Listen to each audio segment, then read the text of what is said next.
everybody, and welcome to the Launch Gravy Podcast. I'm your host, Larry Weber, and in today's show, I'm going to be speaking with Elisa Velarde, Senior Product Marketing Manager at Veracode. Elisa is a maven at launching cybersecurity and open source products and services, having worked at such places as Sonotype and FOSSA, and now back again at Veracode. Today, we're going to be digging into the launch, and more specifically, the essential launch process. Elisa, welcome to the Launch Gravy Podcast. Thank you very much. I hope I live up to the reputation of maven. I appreciate that introduction. No worries. All good, all good. So, hey, look, let's get to it. You're in product marketing at Veracode. Can you tell our audience a little bit more about your role, kind of your responsibility, and maybe a little bit of how you got into product marketing? Sure. So I think like a lot of product marketers, I came from product marketing kind of the long way around or some untraditional route. So spent some time doing traditional marketing, growth marketing, product management, which shout out to product managers. That's a super hard job. And just the combination of all those skills, eventually I just migrated over into product marketing, and I really love it. I really love being in product marketing. It's kind of all the things that I love to do. My role at Veracode is I'm involved with several different products, including our most recent acquisition of Longbow. So working with those products, I've worked with our dynamic analysis product in the previous life. You say I'm coming back to Veracode. I'm a boomeranger, so yes, for sure. I worked with dynamic analysis before. I've worked with SCA, our repo scanning product. I'm working with Longbow, so I cover a lot of ground at Veracode on the daily. Got it. And tell our audience, because not everyone's like going to be super up to speed on cyber or even Veracode. Can you tell us a little bit about what Veracode does, and maybe like when you say dynamic analysis, like what is that? What does that do? What is that? Whose problems that solve? That's a fantastic point. So Veracode is a application security testing company or application risk management company. And so what we're helping developers and security teams do is secure their code. So end-to-end security from static testing, that code that developers might write, through to dynamic analysis, as you referred to, doing runtime testing. So as the application is being run and doing what it does, there's testing for that as well. We also cover manual penetration testing and penetration testing as a service, so doing those human-in-the-loop kind of security tests. And then with Longbow, we're entering into this application security posture management realm, which is really taking all of that information, all of those findings, and consolidating them down into a single view so that people can get an idea of what really matters in terms of their organizational security risk. Like maybe for the next part, can you tell me a little bit more of your day-to-day? What kind of product marketing activities are you involved in? Sure. So one of the things that you're alluding to is taking something that's fairly complex and technical and breaking it down into something that people can see the value of, right? So there are very few, I would guess, of our customers, maybe some of our more technical users, who really care about the nuts and bolts of how the thing works. They just want to know, can I protect my code base? Can I find a vulnerability or something that's a threat, something that's risky before someone who has nefarious plans finds it, right? Or before it turns up somewhere else. So I think on the daily, I spend time in messaging and positioning and working on kind of some standard product marketing things to help tell that story, help develop that narrative, both for our internal teams because they need to be able to speak that same language, talk the language of value, and then for our customers as well. So that's a good part of my work. I would say I also spend a good amount of time doing enablement for our internal teams. That could be sales enablement, could be enablement of our customer success and technical folks, and marketing people as well, because marketing team has to be read in on that story, and we're working very tightly on campaigns. So we make sure that they're enabled as well. And then I guess probably the bulk of my time is spent on launch activity, preparing for launches, preparing for releases, preparing for whether they're a bunch of little tier 3 type of things, or it's a bigger tier 2 type of thing, or it's a tier 1 type of thing. Yes, we use tiering in Veracode. Then I spend my time sort of planning that out and talking about what that would look like, the timing, and getting all the other teams involved. And that's why we have you here today, because I want to dig into the launch process and your experience with that. So real quick though, like when you mentioned the product marketing side of it, I do believe, for me at least, like product marketing is, think about a hub and spoke. You're like the hub, you're at the core, and you have a lot of different departments, a lot of different areas pulling at you, and whether it be enablement and sellers and things. Wow, we can dig into some of that, but you're at the center of the universe when it comes to these products. And specifically now, let's dig into a little bit of the launch process. Now, you mentioned some tiers. I'll definitely want to dig into kind of what they mean to you, because different folks have different views for tiers. I think tiering is smart and in a good way to think about launches, right? Because not everything's created equal. Sure. But tell me about your launch process and what's your structure like, and maybe just introduce the audience here. What is a launch? Okay. Well, for us, a launch is really getting a feature or a product out to market, right? So that means to prospective customers and to existing customers, to prospective users and existing users. It also means educating our internal teams. So if our internal teams aren't ready and we're not all on the same page, then you could have kind of a disaster in terms of a launch. So really, a launch to me is making sure that all the I's are dotted and T's are crossed, and we're ready to let the world know that we have this new feature or this new product. In terms of tiering, since you brought that up, we try to break our launches into tiers. So the tier 1 launches are big things. Could be, our new acquisition. If it's an M&A new acquisition, that's a very big deal. So we want to make a big deal about that. Anything substantive to the product.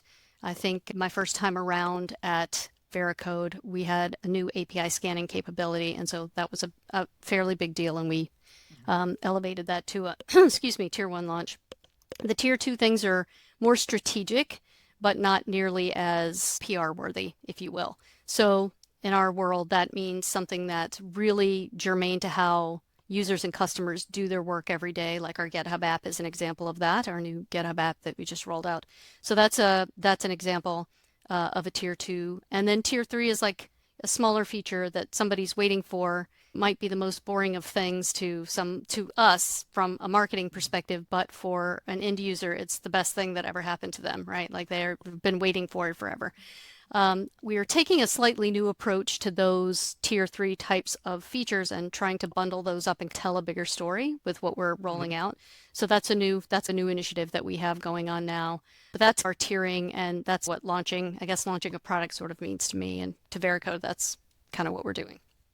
Yeah, no, it's smart. I mean, I think the tiers are definitely important because there's a different level of focus and different people you need to rope into, as you said before, with getting PR, right? Like, hey, just because we have a new language capability might not be the thing you want to put in front of TechCrunch or whatever, but it's super important for those folks. And maybe it's like a social media feed or a post can get that out there, or into the community feeds, right? Sure. So specifically within the launch process itself, can you tell us more about maybe your process and who's involved and what kind of rigor? Because how many hours do you have? No, I'm just kidding. Yes, I'll try to get to the salient points and keep it brief. So for us, for me at least, and I think I can speak for pretty much all of my PMM cohorts, what we try to do up front is understand why, right? So we're really, really lucky at Veracode that we have a fantastic relationship with product management. So, the first thing I do when I'm working with the new product manager is say, hey, listen, we are co-CEOs on this product, we own it together. I would like to be in early and often on the roadmap discussion and where you're taking things and where they're landing and why you're doing them. That's important for me to tell my story. So I try to get the sort of product North Star direction of where they're taking the product, and then have that break down into their individual quarter launches, features that they're rolling out. So that's the first thing I do. And then as we're talking about that, I start to get a sense in my head of who else needs to be at the table. There's some standard people, customer success for sure, our sales architects, solutions architects that are always in the mix. Anybody who's in support or customer facing, for sure, we have representatives that we pull, and we have a weekly launch call that we pull all these people together and we talk about what's going on. On a weekly basis, yeah. On a weekly basis, yeah. Cool. And so then I start to get a sense of kind of go-to-market strategy, like how do we want to roll this out? Is it just to customers? Is it a larger audience? Is it prospects? What are we doing? So I start to get an idea of that. One of the things that we are working on now is really codifying that process in a more solid way. So I think how we've sort of been doing it before is each PM has their own flavor of how they like to do that. And we're trying to standardize around a certain number of artifacts so that we can do the same thing every time, and every PM's doing the same thing or using the same documents and tools every time. So it's repeatable, as streamlined, and every PMM knows what to expect what they're responsible for, and every PM knows what to expect and what they're responsible for. I think there was a little bit loosey-goosey. I do it this way and I do it this way, and it made it a little hard because, as I indicated before, all of the PMMs on the Veracode teams have multiple products. So we work with multiple PMs across the board. So we need a standardized way of saying this is how we're going to do it. And so I think we just started a reimagining of how that is and how we're launching products and setting it up so that we're more successful for those kind of internal and external conversations. Got it. And depending on the company, sometimes who's managing us? Who's the ringleader here? Is product you are? Okay. So that's it. Like, I was just want to check because sometimes product marketing does it. Sometimes there's like a project manager, sometimes done through in the PM organization. So you're saying is that product marketers at Veracode are the ones that own that kind of ringleader position. So what I do is I have the discussion. Let's say we decide on a date. I can use GitHub as an example. I call it the work back date. So when do you expect this thing to be ready for public consumption? And then I start working back. I have a reasonable idea of how long it takes to do certain activities like internal enablement. What if we're working off these new artifacts, I know exactly what I need in terms of documentation. So I can work backwards and say, okay, well, then we need to start this by this date. We need to start this by this date. I create a Monday board. We use Monday here. And then I just put all those things in the Monday board and I manage it from there. So it's easy. It's easy enough for me to reach out to people, to create meetings, to do whatever. Our marketing organization, of which I'm a part, started, I think it was the beginning of the year. Yes, maybe February. Toward the beginning of the year, we started using Agile process for marketing. So the entire marketing team comes together to use this Agile process and talk through what everybody's working on every 2 weeks. So we know what the overlap is. We know what the dependencies are. We can talk about campaigns. We can talk about go-to-market activity. And it makes it's just super helpful to understand what's going on across the team and where what you're trying to do fits in. So I take that information, the enablement information, sales, and then I mash all that stuff up and put it in a Monday board and then just start managing the tasks that need to be done. So I am project manager and product marketing manager at the same time, but it's a small cat team. Herder is what I'm. It is, but we've got some really great cats to work with. It's one of the things I love about Veracode is that I think I've reached across a boundary into another team to ask for something and been turned down. So people are willing to help and they're helpful and they know what you're trying to accomplish, and it makes it easy to gather people together. So they know our role is to make sure everybody's hearing about the things that are rolling out, but also to make sure that our internal teams are successful. So we have a reputation for that, and that's a nice thing to have when you're trying to gather people together. Yeah, totally. So I do have a question. I've been guilty of this. I've been run into it where you get launches thrown over the fence real quick in the last minute. And look, it's par for the course. It's going to happen at some point. But best practice, when do you start the launch process? Like, how far out from a product going into market? Is there a certain time frame that you like, hey, this feels good to me and feels good to the team to kick this off? Yeah, I think as soon as the fiscal year planning is done and the roadmap is solidified, I start there. So what's coming up in the next 60 days so that I can have a nice long runway to plan. Now, to your point, does that happen like clockwork every time? No, it does not. But I like to get in early and understand the whole roadmap, what's where, what we're planning to roll out when. If that rolls up to something like a Black Hat or RSA, do we want to make an announcement around a certain thing? So I try to get the bigger picture. We've had some swap up of product managers. If that happens, and somebody's behind and I don't really get the full runway, then we agree on what's absolutely necessary to get to market, and then we have to shorten the timeline and shorten the activity. So I guess hopefully that answers your question, but as we're planning, we don't have as many as we used to throw them over the transom. Oh, we're early. Oh, we're late.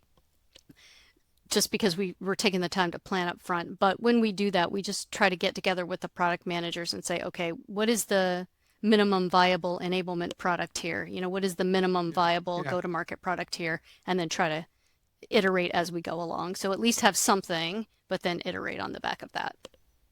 Yeah, no, it makes sense. And you said when you're talking MVPs, I was thinking about different companies. I've had different situations where what really is an MVP?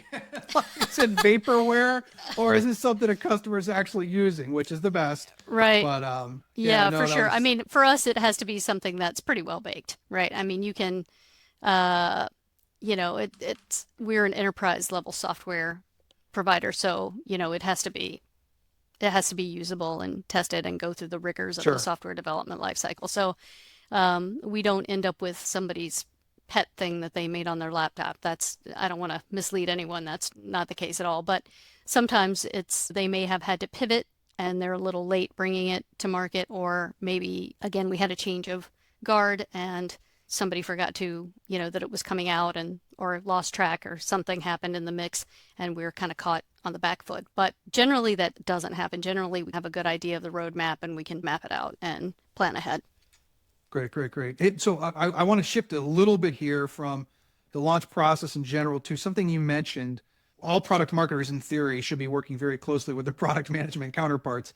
But you talked about having a good relationship with product management. And well, we all hope for that and we want that. I've been in situations, I'm guilty of it. I've been in situations where, product marketing and product management don't see eye to eye all the time. So maybe could we spend a little time, and I'd love to hear from you and your successes. Like, how is your relationship with the development team, the product managers, and tell me what's working and maybe why you think why it's working.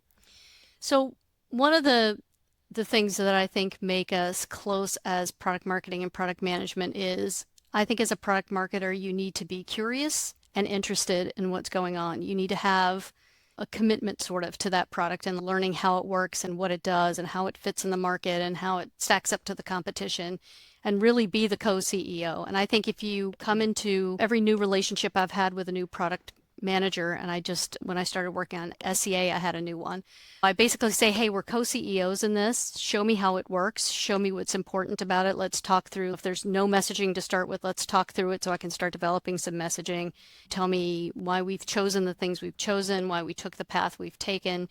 If I can make it work myself, like I downloaded the GitHub app to my personal GitHub. And I bugged the product manager to help me figure out how to do it. I think if you're interested and you're really committed to understanding how the product works and the value of it to others, I think that really fosters a really good relationship. I think if you can demo it for yourself or at least have some familiarity with how the technology works, that's another, good communication piece for you and PM. But really, I think following up, being helpful to PM, showing them what you can give them in terms of helping them spread the word, helping them organize themselves, helping them talk about the value of their roadmap, all of those things, I think they start to say, hey, this isn't such a bad idea after all, these marketing people. So I think that's great. Can we have a difference of opinion on the roadmap? Sure. I'm sure I've had a difference of opinion of, I think this feature is more important than that feature, but somebody's waiting for it because it's impacting something, a larger deal or something like that. They have the last say, I guess, but generally we don't have a lot of arguments. So yeah, I think being interested, being curious, being committed to the product, like being involved in what's happening and where the market's going with that product and those kinds of things goes a long way. And I realize not everybody gets that opportunity, but if you have that opportunity, you should absolutely take it. Yeah, no, it makes sense. And just real quick, I wrote down a note because you gave me an acronym. You said SCA. Oh, software composition analysis. It's our Yeah. So it's a product. you want to give a definition of it or for the audience or? It's our third-party code scanner. So it's our that's it in a nutshell, really. That's what it Yeah, does. all good. Yeah, no worries, no worries. Put me on the I have spot to for the stop. acronyms. No, Well, it's you so have to good. because if you're deep in the industry, you don't know what these things are sometimes. Like if you're not deep in the industry, sorry, then Sure. it's Yeah. that challenge, right? So Yep. it's okay to ask questions and here Yeah, it's no you problem and I at all. talking, so Yeah, no problem. all good, all good. So all right, you talk about, and I think for any successful launch, it is that relationship with product management. You guys and gals have to be in the trenches together, and you bring up a great point, and that is, and this kind of goes to any marketer.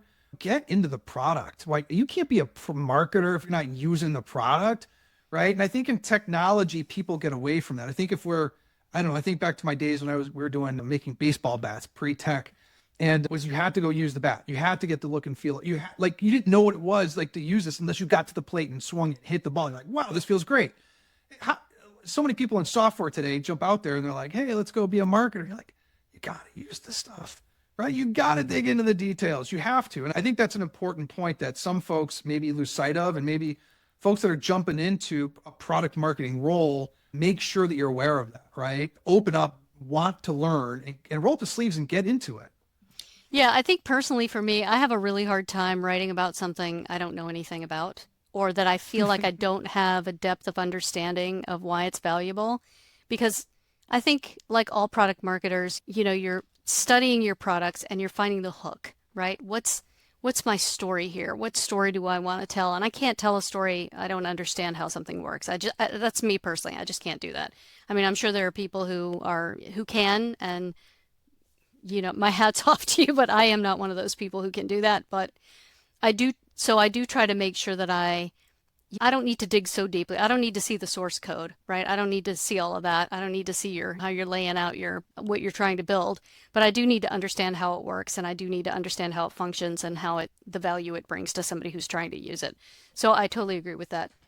And I think I can hit up probably anyone in product management or engineering, like very early days of Veracode when I was working on the new API scanner. I bugged the engineering person who was actually building the thing like a bunch. And I was like, I'm sorry I'm asking you all these questions. He's, no, nobody's asked me these questions. I'm like, wow. So he was happy to have the conversation with me, and I was happy that he was willing. So I thought that was like a super great exchange, and we ended up having a really good relationship. I have kind of open access to any of the engineering team, any PMs, anyone. And so if I have questions, I take it to them and I'm like, help me understand. So if you have that access, and even if you don't, you can build that bridge. You can reach out to someone and say, hey, listen, I am really interested in digging deeper and learning more about this because I want to tell a better story. Can you help me do that? And I don't think anyone would turn you away for that, for sure. Yeah, no. And I think one of the things you're getting at is this relationship with product management, and also the responsibility of product marketing to digest this. Like, what's the benefit to the customer? Why? You should have already done this, I guess, in the beginning, but as you message features and components and things that are coming out, making sure that the mass market, or at least your market, understands the benefits it's going to bring or the problem it's going to solve. For sure. And then, but that's a piece of it going to market. How about on an enablement front? Like, you have sales teams now. It seems that part of the job that isn't just to work with product managers to like, hey, let's make sure that this is digestible. Also, let's make sure the sales team digests it and that they're empowered, they're enabled, and they're able to take it further, specifically into the customers. Like, how has your experience been with that, specifically around enablement and enabling the sales team? So we have an enablement team that helps us create learning materials and training materials for sales. So we're really super lucky. And our enablement person has a very broad, deep learning management background. So we're lucky in that regard. I don't think most people get that. But we create the standard things you might think in terms of assets, so pitch decks and sheets and those kinds of things. But what we do is we take the information from those, just the general messaging, the information that goes into some of those assets, and we use that to create an internal training. We have several different venues where we do that. It can be ad hoc, one-off, when you have time eating a sandwich at your desk. There's also a larger go-to-market kind of training that we do for sales. And we have these sort of rolling stand-up meetings with our BDRs where we're talking about new things that are coming out, and really quick. Why is it valuable? What is it? Why is it valuable? Why does it matter? Who's going to buy it? Like, super crisp and chopped down. And these are people who are on the phone and they have 15 minutes. They don't have time to read a massive document. So we're creating something that they can use on the fly. We put these things together. We change them up sometimes over time, but really, I don't know, probably every quarter we go back and say, is it working? Is this working for you? Do you need something else? Do we need to reformulate this, reshape it, put it in a different, I don't know, not PowerPoint, but something else? Taking care to be agile on that, but making sure they have the basic things that they need to send to someone at whatever part of the journey they're in. So that could be a pitch deck. It could be a one-page fact sheet. It could be a solution brief. It could be a white paper. It depends on where they are. But yeah, we try to provide the standard stuff and then work with the enablement team to pull the training together. Great. No, that's great. And having a dedicated team is always a nice That's luxury, so, I mean, I know it's such a luxury. especially when they know what they're doing. No, it's such a luxury, and I feel like super lucky because the training modules that we get out of that team are just stellar. So it's super helpful. Yeah, no, all good. I wanted to shift a little bit here. Like, and okay, this is all wonderful. Everyone's kumbaya, arms and everything's what happened, like just great. Okay, let's call it out. Timelines. Some timeline slips, or products not coming to market, or uh-oh. And you think about this, right? And I give a little context. If you think about the product launch, you're out maybe 2 months ahead of time, right? Aligning all these cats. And it's not just the development team and sales, which are super important, but also analyst relations, could be PR, could be the CEO, others, right? And then partners and customers if they're waiting for something. Something happens now. So you have this orchestrated maneuver and what? It's not coming for what? How long? You don't know why. It's a how do you handle that? And I think I would be interested in hearing it as well as the audience. And wow, when all hell breaks loose, what do you do? That's tough. That happens, and it has. Let's be real. If you're working on solving hard problems, you're going to hit some hard problems yourself. That's how it goes. I remember a specific feature for dynamic analysis that took a long time to come out because there were some complications in how the whole thing worked, and they actually had to rethink it a little bit. And that's fine. I get that.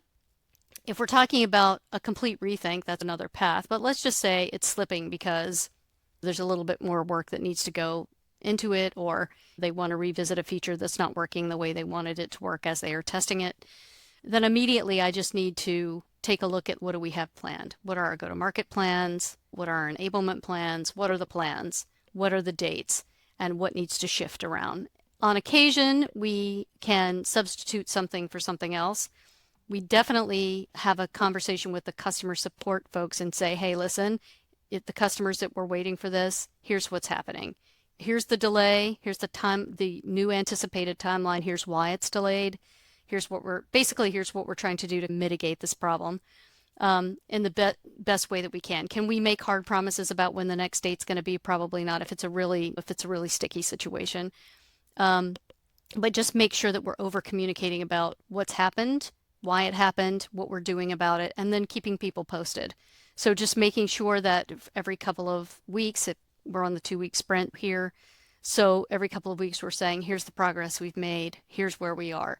Is everybody happy? No. I'm especially not happy because I probably had plans for that and now I have to change my plans all around, and that's really painful. But at least I can warn people and I can negotiate with other teams and say, well, you had something that was behind this in terms of a release. Can you move it up? Or can we substitute this thing that we were going to, showcase in one of our showcases with something else for now, and then we'll pick this back up later. So if just negotiating with people and trying to figure out like how can we give the engineering team some space to do a good job if they need to like delay for whatever reason. And trust me, unless they need to delay for a reason, they don't delay.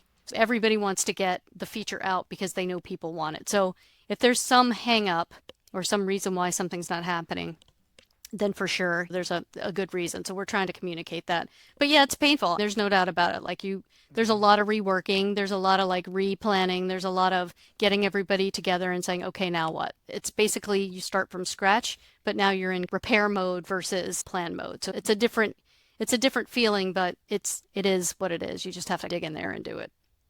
Over communication is key, right? And timely communication, right? To make sure that all those parties are yeah aware. As soon as you're like, okay, let's make sure who do we need to talk to and who do we need to communicate with immediately, who do I need to pull together in a big meeting and talk this through. So yeah, for sure, you don't want to let it lag. That's a really super bad idea. Yeah, so it leads me into just an opinion question for you, and from your experience with regards to product launches and releasing products, like what do you think the biggest pitfall you've seen companies, or whether it be you've worked out them or you've seen around you adjacently, what have you seen the biggest pitfall companies fall into? Probably just not communicating properly and not having a process. So if you don't have a launch process, and that launch process needs to begin with the PMM and the PM sitting down and talking about the roadmap, getting the North Star set up. If you know what your source code manager they're supposed to do. That's an overarching, here's why we're doing these things. The messaging is going to be similar for each of those things because it's GitHub and it's Azure, right? They're kind of sitting, they're not, but they are. Like they serve a purpose. But if you're not starting there and communicating the value of that, then you're going to be lost. If you don't have your core messaging down where you know what your story is and why it's important and what the value is, you're done. You're going to run around creating all this stuff and not really know the story you're telling, and people are going to fill in the gaps with the story they want to tell, and it's just going to be madness. So you really just have to nail that down and then communicate that out. And everybody needs to be singing from the same hymn sheet, saying the same stuff. You have to control the message because otherwise it just goes haywire. I think the other thing is when things change or shift, making sure that you're read in. So I have a weekly or biweekly meeting with every product manager I work with, and we talk through what's happening, what's the status of everything. I keep track of it all on Monday, so I know I know what I'm looking for, right? Where are we with this? Where are we with that? Just so that I know if something is shifting or somebody says to me, this is not looking good. What does not looking good mean? Does that mean you're going to miss your deadline? Because if you're going to miss your deadline, I need to know now. So we can at least negotiate that. So all of that, the heart of all of that really is, besides the messaging, is just communication. It comes down to having that frequent communication, those touch points, because we have a weekly marketing call as well. So you're sharing the information you get over here and saying, hey, early flag on the play here. We might have some problems. I just want to let you guys know. We may want to consider a different path, or we may want to consider an alternative, just so that you're getting ahead of it. So really, it comes down to communication and really nailing down your kind of North Star and core messaging for the products that you're working on. Yeah, you hit it right in the head, and it's a lot of it's that structure, that mechanism, as well as that if you don't have your messaging put together, you're going to be chasing rando things. I think then you're going to have people that are going to go randomly make things up where they don't exist. And I think that is where I've seen a lot of issues with product management, marketing, and in general companies, is when you don't have that structure. You have not built that launch plan into place. You've not built that product marketing discipline to actually have narratives written down and not just, I've seen it like where documentation is the only thing that exists and people are running around with that and they're making up their own minds based on what they read and trying to make up, what are the customer value points? It doesn't work. Yeah. So you're bringing up a really good point. So one of the artifacts that we've codified into our process is the lean canvas and the PRFAQ. I must have those, right? Because that tells me what your North Star is, and it tells me why the thing exists, what's important about it, what the vision of the whatever this is, and it gives me a set of frequently asked questions internally and externally that I can start to build my messaging house around, right? So if I have those core things, I know that I can start to build the messaging. And once I build the messaging, then it's a matter of vetting it with the different stakeholders that you need to vet it with. But that's where you're starting then at the very rock bottom of the thing and saying, okay, this is the North Star. This is what we believe to be true. Here's our competitive differentiator. Here's how we believe that plays out. So if you don't nail those two things down and those are not part of your process, you're going to suffer every single time. You're going to suffer. And you're right. People are going to make up their own things. I am not going to go into your Jira board and dig around and see if I can figure out what you're doing. No. That's hard, right? Like I can't do that. I don't have enough time for that. And plus, I might misinterpret it. It's a conversation. Again, it's communication. It's a conversation between two co-owners of a product that say, here's what we're agreeing is true about this, and this is why we're bringing it to market, and this is the value it has. And that's the beginning. Otherwise, you're right. You're just chasing random things that people feel like they need, and that's really tough. That's a tough place to be. Yeah, and you see, you're kicking this off again now ahead. So PRFAQ, just for folks that aren't aware, it's like your press release FAQ. If you're launching a product early and new. Well, you were at Amazon, right? Yeah, well, yeah, but for those that have been through right, but so I think this is perfect because I actually at RSA I ran into the person who kind of oversees this department of PRFAQ writing people, and he was an amazing human, and I loved chatting with him about this. I didn't have nearly enough time, so I haven't touched base with him yet, but he offered up a conversation about later down the road about this. But I think it would be great if you talked a little bit about those two artifacts, and I sort of came by them third party as a best practice, but you live them firsthand. So I think that would be great to talk about in terms of like how they help sort of structure everything, not just launch planning. Yeah, so the peer FAQ is the press release FAQ, or in the four products. I'll just try to do it simplified, and I'll put a link in the notes somewhere about this, but it's more or less the press release that's written before the product exists. Before you even start building a product, what customer problems or issues do you want to solve with this? And write it in a way that anyone in the organization or even outside of the organization can understand. And it takes time and discipline to do that. It's not like you just wake up and do that overnight. It takes hours and hours of iteration. And collaboration with other people, for sure. Right. Yep. And it's not product marketing doesn't do it, and product management, it's everyone. And usually those are leveraged. When I see them done successfully, it's when you have executive approvals. So it's not just you and product management. Hey, let's write up a peer FAQ. Right. It's more you need to pass a gate of an executive approval gate before you even start building this thing. And so the peer FAQ is going to tell you that. And then there's internal, external peer FAQ. It's more or less, what is this for real? Like if you're coming out with a new product and it's not going to address this market, or it'll address this, those kind of things will be put in the FAQ piece of it. Or we're going to give it away for free, little nuances that can be internal or external. That's great. But a lot of companies are like, man, that's too much. I can't do that. We've got to move quickly. I don't know how to get started.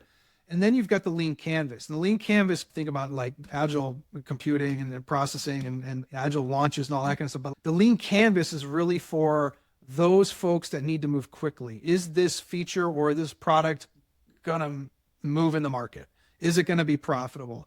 And it's a way to think, and I'm not an expert in this, but it's a way to think through how to go to market and what should we even launch this product ahead of time. And so I've always found the lean canvas, the way I've used it in organizations from a marketing angle, is really a way that you can talk to the rest of the company to determine, do we want to enter this market? Do we want to build this product? Do we want to get to the point of writing a peer FAQ? The peer FAQ is really Agreed. So to me, it's the North Star, right? You're kind of creating this sort of North Star, like why? Why are we, like the big why, right? Like, do we even do this? Is it even worth it? Here's the problem we're trying to solve. Is it worth investing engineering dollars to even do this? If you pass that hurdle and you say yes, and then we get down to what you're saying, the PR FAQ. So for me, it's led by PM and PMM, but it's really a larger conversation. We do have a larger conversation about it. I mean, sometimes we have very spirited conversations about it,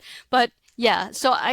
But to kind of your point, it's like you have to have the discipline to sit down and do that and not have a knee-jerk reaction of we're just going to do this or we're just going to do that or whatever, whatever people want to work on. But it does take some discipline to do that, and it does take some rigor, and it takes people getting used to participating in that conversation. There are people who are impatient with that. I think it's been fairly well received here. I don't think, that there's been a ton of pushback.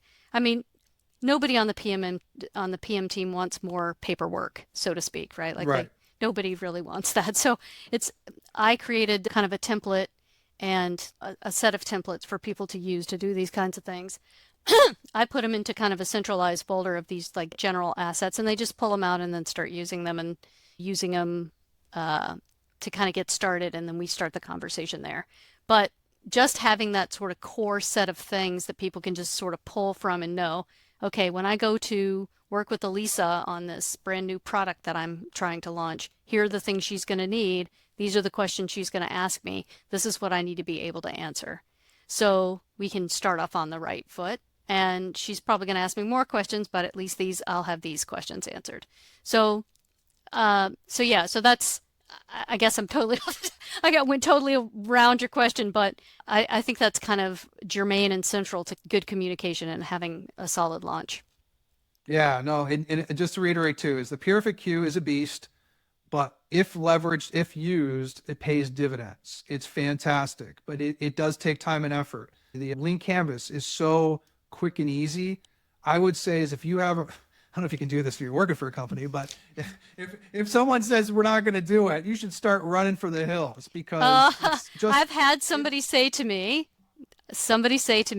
that's a lot for the Lean Canvas. And I just sort of laughed But yeah, it's not a good sign. But yeah, I have definitely had somebody say to me that's a lot. So y- yeah, I don't feel like that is a lot. I feel like that's the bare minimum that you should be doing. For me, I would hope to see more competitive analysis, more market analysis. If you're really going to put something on the roadmap where you're taking engineering time, it's an opportunity cost. You're trading it off for something else. What are you trading it off for? So that's just me, but I'm happy to start with a lean canvas. I'm happy to have that. I'm not going to complain, but yeah, I think it seems like it's fairly straightforward. Gives everybody kind of the bird's eye view of what you're looking at. Yeah, it's funny as I start talking about the launch process, it's orchestration, it's this big thing, and getting out in front of it. Now the conversation's gone to the very even before we get to the launch. Should we launch? How do we like? What is this thing? And it's like doing your homework ahead of time. And I think what's bubbling up out of this conversation even is, sure, this structure is important, collaboration, wicked important, awesome. We need to do that, but before you even get there, is the idea good? Yeah, Is there messaging there? Is like just that core thing of that again, we get back to is what are we doing? We want to solve customers' problems. Are we hitting the nail on the head? Is it enough there to be profitable for our company to exist? Because if there's one customer and it's a tiny customer and it solved the problem, that's fine. But yeah, we you've need to taken, pay you still had to salaries. use engineering time to make that happen. And I'm sure there's a use case for that one-off things that you need to do. There's a certain percentage of that engineering bank of time that people use for those kinds of things. We do it too. But yeah, I think it's what trade-off are you making? And I actually, it's funny that you mentioned that because I was working with another PM on a product idea that was being floated around.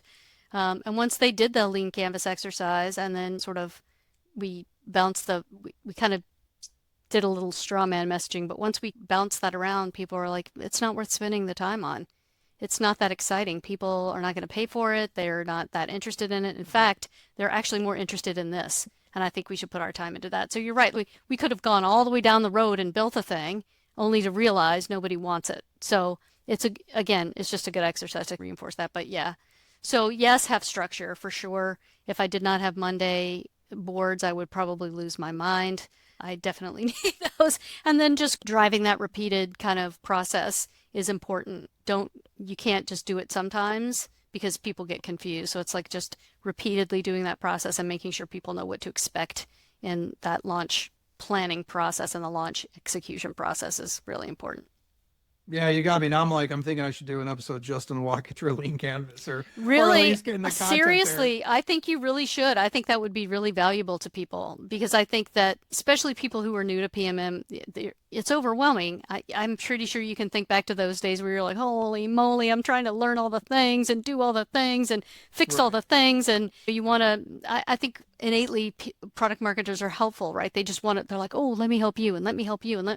Well, hold the phone, right? Like, before I can help you, I need to understand what's going on and what we're looking at here. And I think if you're new to this or your early days of PMM, this is something that would really help ground them in what they probably need to do the rest of the helping that they want to do, for sure. Yeah, so okay, right now I'm looking at the time, and again, we're going long on this stuff, but Oh I my do want gosh, to we have. That's crazy. one last thing for you. It's always good depth in the grid for our conversation. What if there's anyone knocking on the door, maybe new to PMM or even a product manager is like listening into this, like any resources outside of what we've talked about here that you recommend for other, product marketers or product managers that are just coming into this? I would say there are a good set of tools on the Product Marketing Alliance. So if you belong to that, or I think there's a free membership, but there are a couple different levels of membership. They have some really interesting tools. There's also a Slack group that they have that's super helpful. It's all PMMs helping each other out, and they have different Cool. channels for launching and go to market and all kinds of other things. So that's one. I'm a follower of April Dunford's blog and newsletter. She's fantastic, the preeminent product marketer of all time. So she always has really great things to say. Her newsletter's free. I think her first book was obviously awesome. So she's a fantastic product marketer. But yeah, I would say find a good set of tools and use those. Make sure that you're collaborating with the PMs on that, but find a good set of tools. Find, if you don't have a Monday or a Jira or someplace to track, have a really, really good spreadsheet and just track all your things. But definitely things, I try to put things by category or a business line, functional line. So what would I need from customer success, or what would I need from the sales team? What do I need for enablement, and just break it up so that I can keep track of it logically like that. But find yourself some good tools and use those. No, that's great info, and no, thanks for those tips and links there. I'll put that stuff in the show notes as well once we get everything wrapped up. Look, hey, Elisa, it has been awesome having you here. Thank you so much. Thank you for coming in and sharing your knowledge with us here. We'll have to do this again. I would love to. If anyone wants to reach out to you, how is the best way to get in touch with you, like via LinkedIn or? Sure. Yep. LinkedIn. Just hit me up on LinkedIn. I think I'm the only Elisa Velarde on there, but if I'm not, just look for my face. I have a photo on my profile, and if I can help with anything, I'm certainly willing to do that for sure. Awesome. Well, thank you again for coming and sharing your wealth of knowledge with us, and we'll talk to you soon. Thanks so much. Take care. See ya. Bye.